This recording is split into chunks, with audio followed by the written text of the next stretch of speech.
خیبر پختونخوا میں الیکشن ضابطہ اخلاق کی خلاف ورزیوں کا نوٹس لیتے ہوئے جرمانے عائد کر دیے گئے۔ چیئرمین تحصیل کونسل ثوابی اطاول کو نوٹس جاری، 5 فروری کو دن 11 بجے طلب کیا گیا۔ محکمہ لائف سٹاک اور محکمہ ایگریکلچر ضلع ٹانگ کے حکام کو اہلکاران مختار خان اور عبدالقیوم پر کڑی نظر رکھنے کی ہدایت۔ محمد فیاض ہمارے نمائندے مزید بتائیں گے۔ جی فیاض بتائے گا، الیکشن کمیشن نے ضابطہ اخلاق کی خلاف ورزی پر جرمانے کیے خیبر پختونخوا میں۔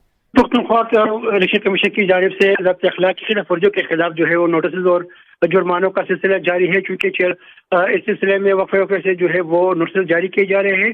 اس سلسلے میں چیئرمین تحصیل کونسل ثوابی اطاول کو نوٹس جاری کیے گئے ہیں اور 5 فروری کو انہیں جو ہے وہ دن 11 بجے طلب کیا گیا ہے۔ ان کے ساتھ ساتھ جو ہے محکمہ لائف سٹاک اور محکمہ ایگریکلچر کے ضلع ٹانگ کے جو حکام ہیں ان کو بھی جو ہے وہ طلب کیا گیا ہے۔ ان پر بھی جو ہے وہ ضابطہ اخلاق کی خلاف ورزیوں کی جو ہے وہ الزامات ہے۔ چیئرمین تحصیل کونسل سرائے نورنگ لکی مروت کو بھی 5 فروری کو طلب کیا گیا ہے، جبکہ NA41 لکی مروت اطاولہ سیف اللہ سمیت جو ہے وہ دوسرے افسران کو جو ہے انہوں بھی جو ہے 12 فروری کو جو ہے طلب کیا گیا ہے۔ صحیح، بہت شکریہ آگاہ کرنے کے لیے۔